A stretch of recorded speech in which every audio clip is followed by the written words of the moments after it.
Hello, I'm back, part 7. I'm going to continue on with the silver and color in these little outer band here.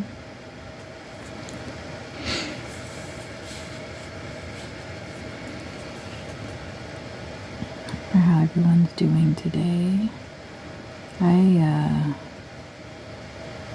went to sleep last night with a headache and unfortunately woke up with a headache. I'm not sure what that's all about. I don't normally get headaches, thank goodness. So my head feels kind of stuffy today, but I don't sound stuffy, so that's, at least I don't think I do. So that's good. Once again, I've got the space heater on, so that's that whooshing sound you hear.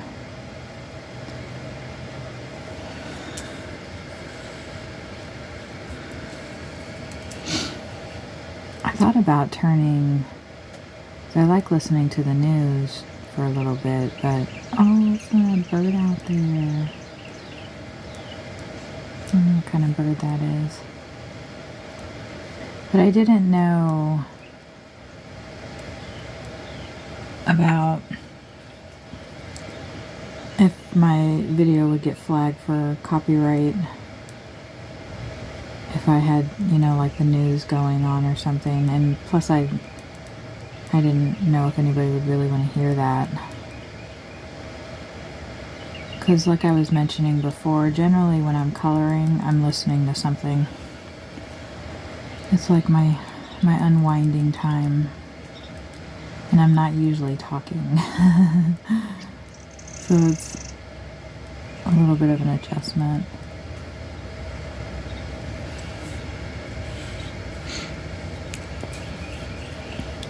So I was talking about the stuff that I like to listen to as far as where I can learn something. And the gentleman's name that I was trying to come up with is Graham Hancock. I don't know where I got Joseph Campbell from, but now I need to look up who Joseph Campbell is, because I recognize that name, but I'm not exactly sure who he is. But Graham Hancock is the author that I like to listen to. He's got so many interesting ideas, and he actually was, it was one of the top Netflix shows, I think it was called Ancient Apocalypse, that he was on talking about his ideas, and Randall Carlson did a little interview on that as well, talking about I think it's referred to as the Younger Dryas period, where that's an event that happened where a lot of the earth was moved. I'm not sure about this little space right here. Oh yeah, I am. Those are teeth, and I'll color that in. But a lot of things were formed in a relatively short amount of time, considering Earth time. One thing that I find really interesting is I don't know that it's been proven or not, but at one point the Earth was just a giant ball of ice. Everything was frozen, and the planet warmed up considerably and everything got unfrozen. I'm talking about like billions, maybe not billions, but millions of years ago. I thought that was a cool concept. Right now, being in the Carolinas, well, I'm in South Carolina, but the the plains, over the floodplains, the water, the low country. Graham Hancock and, well, I don't know about Graham Hancock, but I know Randall Carlson had done a couple of lectures on how this area was formed. I need to listen to those. But they talk about like that there was, a catastrophic event that occurred that formed this area so long ago and made it how it is with land and water. That's pretty interesting. You can look on Google Maps right now and look at Florida and see how much of the land used to be out of the water. I mean, I guess that's not the correct way to say that, but how much the water has risen. You can see it on Google Maps. You can see all the land there. And it's not the seafloor. It's an actual, part of the land. And now it's just literally half of what it was. It's really cool to see that kind of stuff. At least it's cool to me.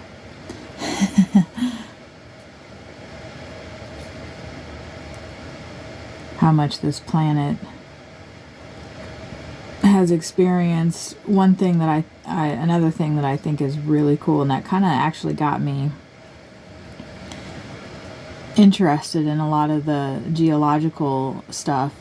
I don't know, even as a kid, I grew up moving around quite a bit.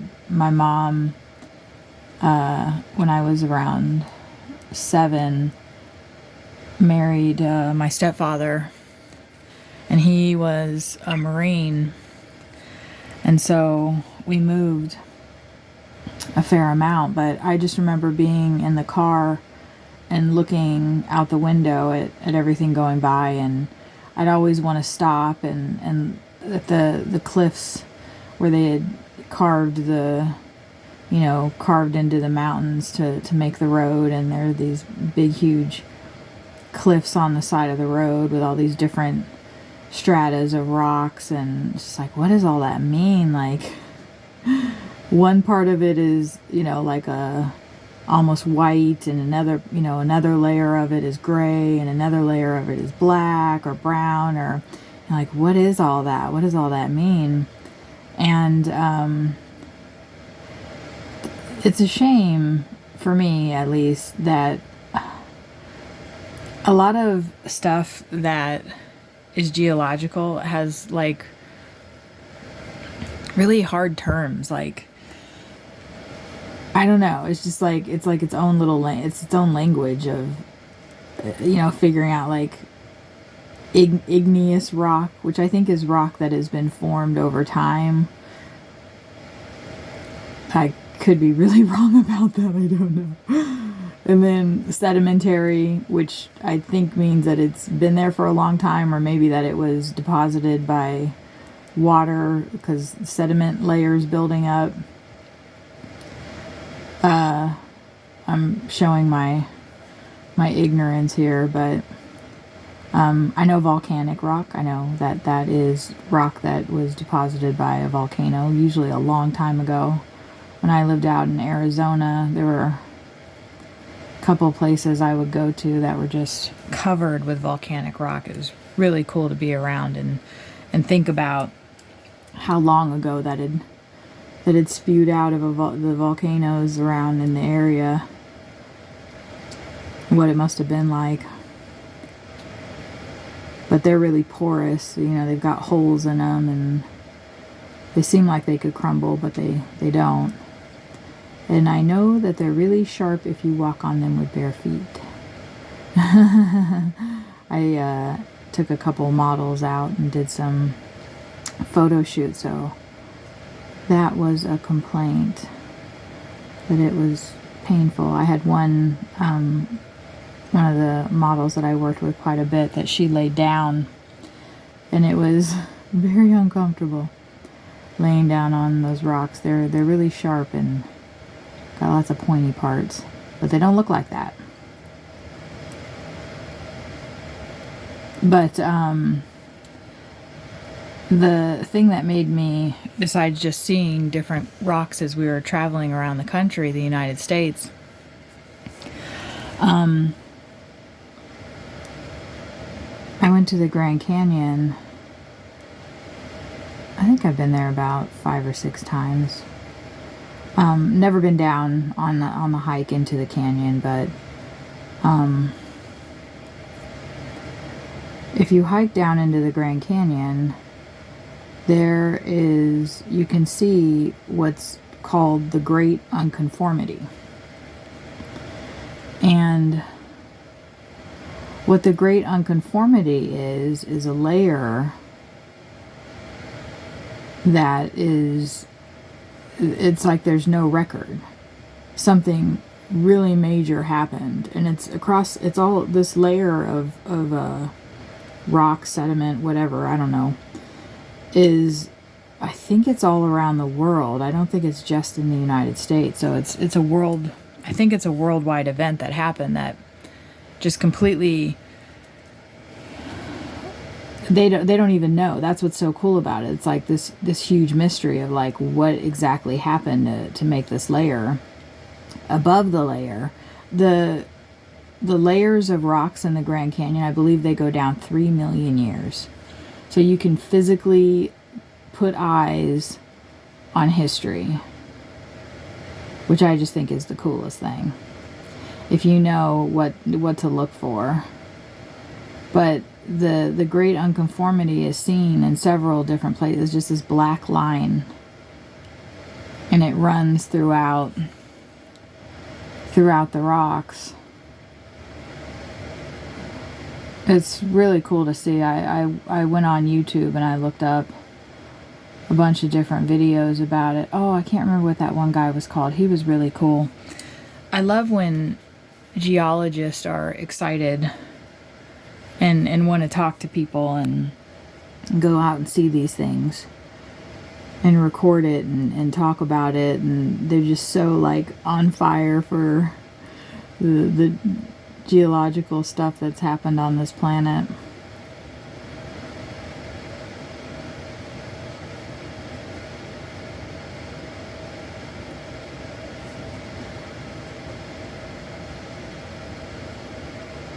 So yeah, maybe I can message Randall Carlson. He has millions of views, but maybe mine will get through and I can ask him, hey, would you be okay if I have your lectures going in the background? Would you sue me over that? So you guys can listen to it too if you're interested. If not, like I said before, just mute me. Just hit the mute button. There's a lot of videos I watch on YouTube that I have muted.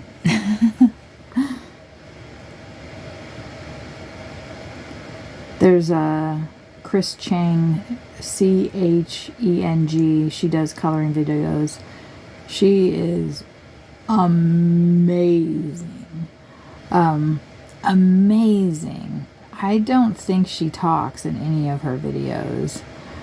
But what she does is she plays this music that gets on my nerves. So I watch all of her videos on mute because I don't like the music.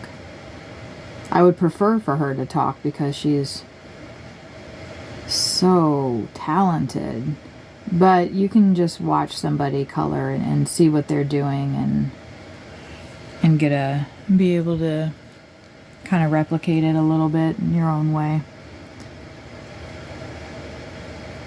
I have yet to follow a coloring tutorial on YouTube, and it actually turns out like the tutorial I was following. No matter how much I try. But I'm going to keep trying. But that's the beauty of coloring, right? Everybody's pieces are unique. We've all got our own little style to things. There's that band done, so I'm going to turn this and move on to the next part of it. Again, I'm putting this piece of paper down so the glitter doesn't get all over my hand. Seems like I'm still getting some on there, but it's a lot better than it would be.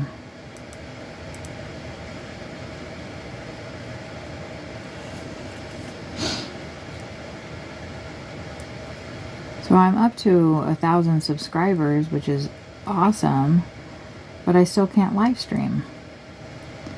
So I'm not sure.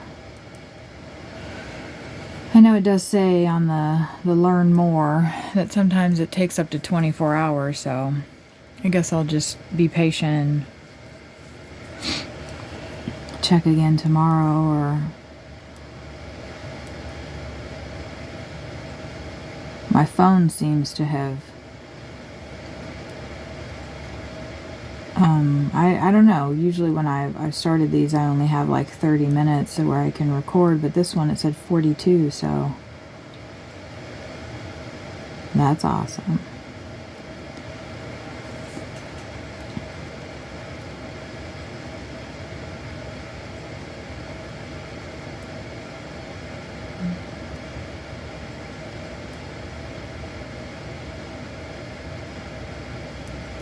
Sawyer is in town working. I didn't want to go today because my head was feeling a little off. And being in the car for, we usually work about 8 hours. It takes about a little under an hour to get into town. I just didn't want to, I didn't feel up to it. He's so nice about going to work. I've never been in a situation where I can stay home and just relax. It's so amazing. The only time that I was able to do that was when I lived with my parents, and you don't know what you got till it's gone, right? We're always in such a hurry to grow up, and then you grow up and you're like, wait a minute, what do you mean I gotta pay the electric bill? Keep the lights on. What do you mean I gotta pay for gas? What do you mean I gotta pay for water? What do you mean I gotta pay for my house to live in? Well, what do you mean I gotta work every day to keep up with all this stuff? I remember I realized that when I was 18, because I moved out at 18 years old. I was actually still finishing high school. So I was going to high school, and I think I had a full-time job. I was a waitress at Winstead's Diner in Kansas City, Missouri. The place is still open. I have fond memories of it, even though I hated it while I was there. That was actually the only job I've been fired from. I was a terrible waitress. I was so bad. I mean, maybe I wasn't that bad, but I was not good at it at all. I'm good at customer service, but I'm not good at fast-paced, moving around, carrying stuff, and yeah, I was not good at it. So I got fired for probably being a crappy waitress, but also because they had just started, like, it was a bunch of kids that worked there. We were a bunch of 18-year-olds and early 20s, so we were all pretty much partying. We all kind of hung out together too. But the manager started implementing mandatory employee meetings, and they were during the day, and I worked at night, and after I would get off work, I would still stay up and party, hanging out with people and doing stuff. So there was no way that I was getting up in the morning to go to a meeting that I just thought was stupid. I remember I went to one of them, and then I thought, this is dumb. And I didn't go to the second one, and a guy called me in the next day when I showed up for my shift and said, you didn't come to the meeting, so you're out of here. I was like, fine.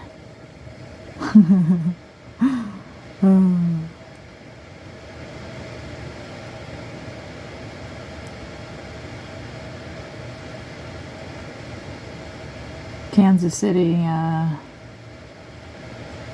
I've only been back there a couple of times since I moved. And I like it. I liked it while I was there, but then I felt stuck.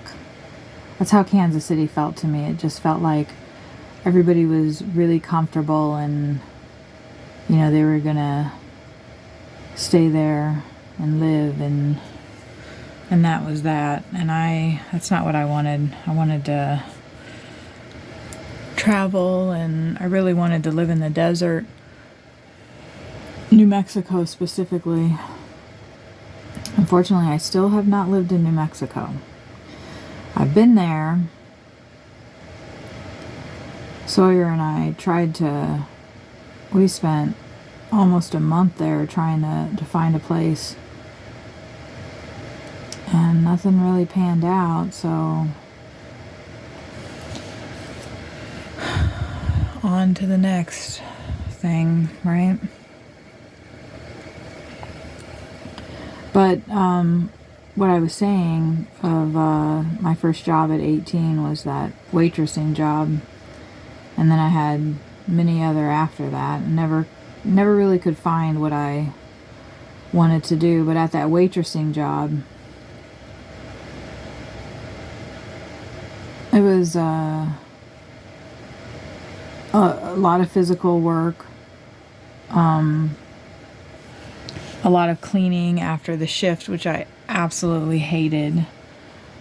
They had these brass, what would those be called? So they had booths that were all connected, and on the top of the booths there were these long brass rails, I guess. And so you had to get this stuff called brasso, and you had to brass those down every single night, and I hated that so much. Or you had to vacuum the floor, or it was just like all this extra stuff, like after you'd worked an 8-hour shift. So like the restaurant closed at 11, but we would be there until midnight getting all of our side work done. And I remember thinking, I have to work. Like, this is what I have to do for the rest of my life in order to be able to afford to live. And I just felt like I'd been ripped off. I know my daughter she's 19 now. She moved out at 18. Actually, she moved out 2 weeks before her 18th birthday. And I'm fortunate enough at that time, well, we took out a loan, but to be able to help her with the expenses of her place for the first 6 months. And then after that, we were able to pay half her rent. This year, I'm only giving a small portion to help her, but also my stuff is stored there. So it's helpful for both of us. But I have a feeling that next year I'm gonna need to give her that space back, because it's a small little house that she's living in with her partner.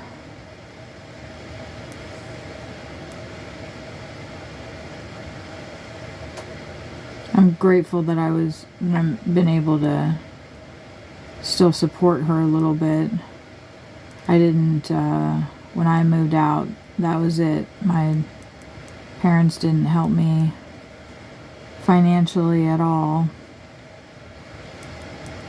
which in some senses was good, but it also caused me to do things that I would not otherwise have done.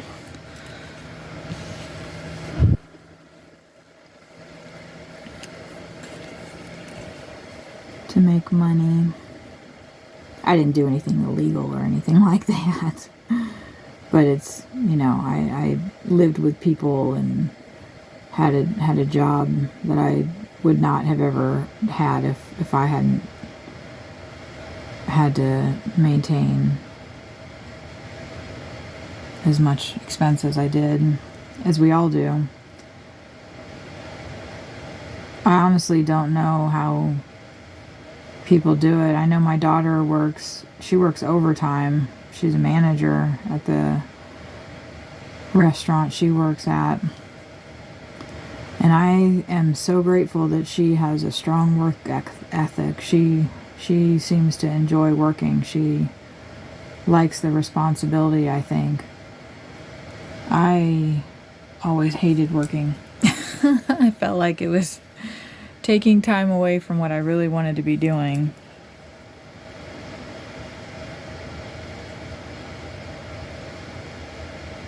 So I'm grateful that she has that. And she's good with her money too. I'm hoping she'll come down here and visit me. I think she'll really like Savannah. We were thinking about looking into land down here in Georgia or South Carolina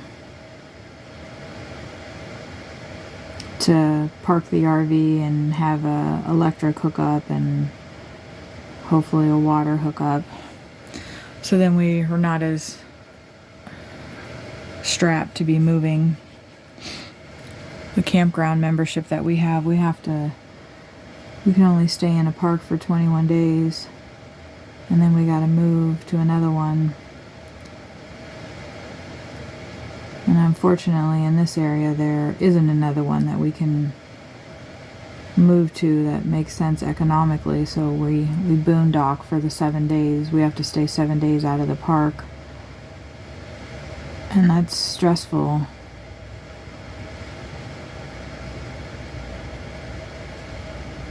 Very, very stressful trying to find a place to park a 37-foot RV and not get told to leave. We have friends in Savannah that are helping us out though this time around. They helped us out last time we were here too, so that was really nice. Very, very nice actually.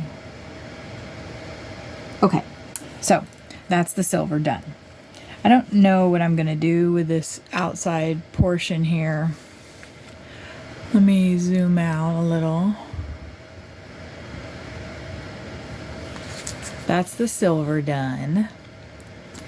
And I did a little bit of research and looked up colors. So, for the Mayan calendar. And a lot of it is red. Let me see.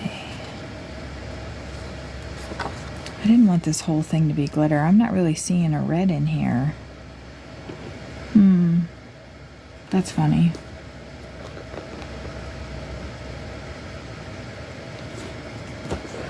Like there's this kind of glittery one, but it's funny, out of 130 colors, there's not a red. I really wanted to do this whole mandala with the colors from this pin set, but it looks like I'm going to have to get out my other pin set to find a true red.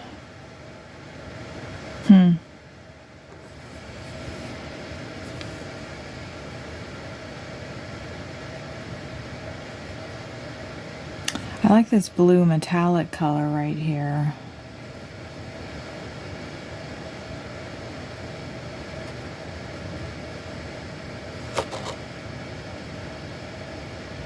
Because I do want to keep going with the background. So I wonder if that blue metallic color would look nice. This one or this one. I'm trying to keep it away from being too Christmassy, like I said before. I like this color right here too. It's kind of like a brown.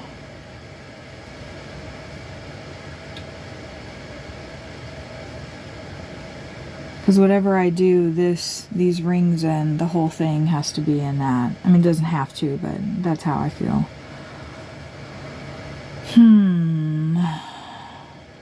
I like this color too, right here. Sometimes what people do before they start coloring is they make a copy of it. So then if they feel like they mess up, then they have a copy I've never done that though. I just kind of go with it, but I don't want to mess this up.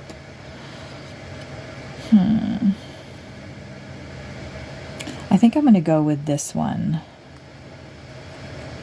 for the inside, for the rose. I think I like that. So now I gotta find that.